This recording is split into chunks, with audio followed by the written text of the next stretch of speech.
Channels चाहे outside body हैं चाहे इनसाइड बॉडी हैं, ये हमेशा पेटेंट रहने चाहिए, खुले रहने चाहिए, स्मूथ रहने चाहिए, तभी हमारा जो बॉडी और बाहर का सिस्टम है वो ठीक चलता है। बाहर चैनल ब्लॉक होते हैं, हम प्लम्बर को बुलाते हैं, हम लेबर को बुलाते हैं, और अंदर अगर हमारे चैनल ब्लॉक होते हैं तो हमें डॉक्टर के पास जाना पड़ता है। जी हाँ, मैं बात कर रही हूँ स्रोतो अवरोध की। मैं आपकी fitness coach doctor Suman Sharma आपका अपने चैनल में जुड़ने के लिए स्वागत करती हूँ। और उसके बाद फ्रेंड्स, आज मैं बात कर रही हूँ स्रोतो अवरोध की।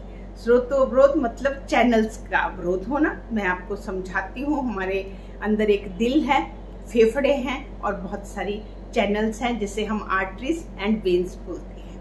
हमारा हार्ट जो है वो हमारे साफ खून को उन स्रोतों के द्वारा, आर्टरीज के द्वारा हर एक ऑर्गन को पहुंचाता है। उस ब्लड के अंदर न्यूट्रिएंट है, ऑक्सीजन है, तभी हमारे ऑर्गन जिंदा रह पाते हैं। जब उन्हें प्रॉपरली ब्लड मिलता है तो वो स्रोत लेके जा रहे हैं, और जो वहां पे वेस्ट मटेरियल इकट्ठा हुआ वो वेन्स के थ्रू वापस आ रहा है, और लंग्स जो फेफड़े हैं उसको साफ करके हार्ट को दे रहे हैं, हार्ट उसको लेके। तो ये साइकिल बराबर मेंटेन रहता है। पर हम बात जो है वो हमेशा स्रोतो अवरोध की करते हैं। वो चैनल्स जो नलियां हैं हम उन्हीं की करते हैं। जो हमारे स्टार्टिंग में हमारे चैनल्स हैं वो बड़े बड़े हैं, तो उनका रप्चर आप कभी नहीं सुनते। आप जब भी सुनते हैं आप बोलते हैं कि हार्ट अटैक हुआ, हार्ट की नली हुई, आप बोलते हैं स्ट्रोक हुआ, ब्रेन की नली हुई। मतलब जो हमारे हार्ट को सप्लाई करने वाली कॉर्नरी आर्टरीज है वो आगे जाके माइन्यूट में पतली हो जाती हैं। सेम हमारे ब्रेन को सप्लाई करने वाली जो कैरोटिड आर्टरीज हैं ऊपर जाके वो बारीक बारीक हो जाती हैं। तो जब वो अवरोध नहीं झेल पाती, ब्रेन का नहीं झेल पाती, तो हमें स्ट्रोक होता है, और हार्ट का नहीं झेल पाती तो हमें हार्ट अटैक होता है। तो मैं आज इसका इसलिए जिक्र कर रही हूँ फ्रेंड्स, मेरी एक क्लाइंट की क्वेरी है कि मैम आपने मेरे को प्रिस्क्राइब डाइट भी दी, बैलेंस डाइट दी एंड प्रॉपर एक्सरसाइज दी, मैं दोनों चीजें फॉलो कर रही हूँ, फिर भी मेरा कोलेस्ट्रॉल ज्यादा है।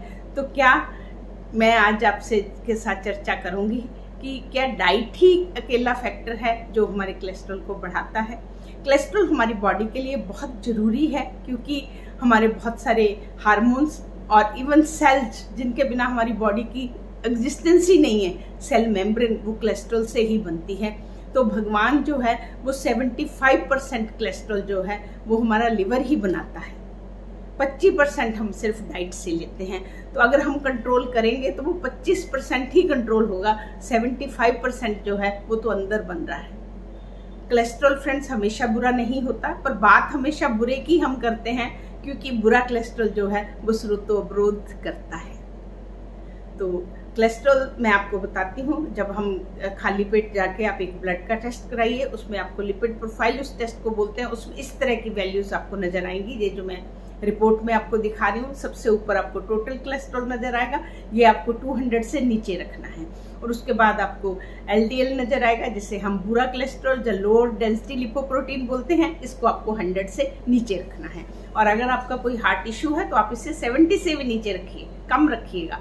एंड उसके बाद HDL है, ये है हमारा हाई डेंसिटी लिपोप्रोटीन, और गुड कोलेस्ट्रॉल, इसको ज्यादा रखना है, क्योंकि ये हमारे लोअर डेंसिटी लिपोप्रोटीन को कंट्रोल करता है, उसे प्लैक नहीं बनाने देता, उससे जो वो स्रोतों में बिल्डअप करता है, धीरे धीरे धीरे धीरे बना के अवरोध करता है, HDL उसे रोकता है। इसलिए हमें HDL को बढ़ा हुआ रखना है। HDL का हमारा 60 से ऊपर रहना चाहिए, 40 से नीचे बिल्कुल नहीं जाना चाहिए, नहीं तो हमें हार्ट की दिक्कत होने का रहता है। उसके नीचे आप देख रहे हैं VLDL friends, very low density lipoprotein, ये भी अच्छा नहीं था। ये रेशो होती है जो हमारे LDL और HDL के नीचे, इसको भी नीचे ही रखना चाहिए। उसके आगे भी आपको रेशो नजर आएंगी, LDL HDL रेशो, ये कैलकुलेशंस है, पर मैं सम अप करती हूँ कि इनको लोअर में ही रखना चाहिए। आपको 3 और 4 से नीचे रेशो आनी चाहिए, तो आपका हार्ट हेल्दी है।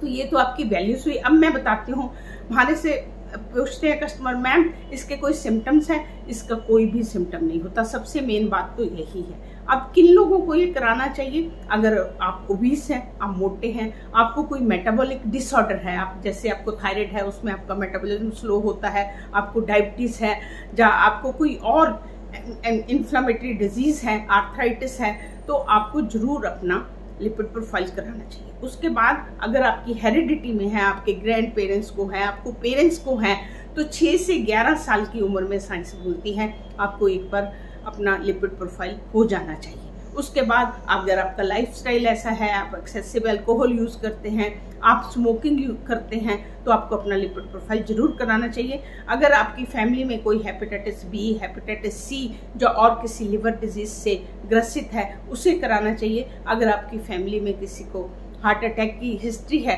तो आपको अपना हार्ट के पैरामीटर जो है वो चेक करवाने चाहिए। फ्रेंड, जो मेरा डाइट का क्वेश्चन है कि डाइटरी कोलेस्ट्रॉल एंड लिवर का कोलेस्ट्रॉल दोनों इंटायरली डिफरेंट है, बट कुछ लोगों में पाया गया कि डाइट के बाद कोलेस्ट्रॉल राइज होता है तो उन्हें उन लोगों को सेंसिटिव टू कोलेस्ट्रॉल माना गया। ऐसा नहीं माना कि डाइटरी कोलेस्ट्रॉल से कोलेस्ट्रॉल राइज होता है। अगर आप प्रॉपरली कैलकुलेटेड, जितना हमने बताया है, आपका जितनी कैलोरीज आपको सैचुरेटेड फैट से आनी चाहिए और ट्रांस फैट नहीं लेना चाहिए, अगर आप उस तरीके से डाइट को लेते हैं तो डाइट आपकी कोलेस्ट्रॉल को नहीं बढ़ाती, क्योंकि कोलेस्ट्रॉल हमें चाहिए भी। और अगर आपका कोलेस्ट्रॉल फिर भी बढ़ रहा है, जिनका मैं अभी आंसर कर रही हूँ, तो आप अदर पैरामीटर जो मैंने बताए हैं, आपको लाइफस्टाइल देखिए। अगर आपकी एज 50 से ऊपर है और आप फीमेल हैं तो आपका कोलेस्ट्रॉल जरूर बढ़ेगा, क्योंकि एस्ट्रोजन जो होती है वो हमारे HDL को बढ़ा के LDL को हमेशा कंट्रोल रखती हैं। जो लेडीज 50 से पहले होती हैं फ्रेंड्स, उनको हार्ट अटैक रेशियो जो मेल्स के कंपैरिजन में है वो हाफ रहता है।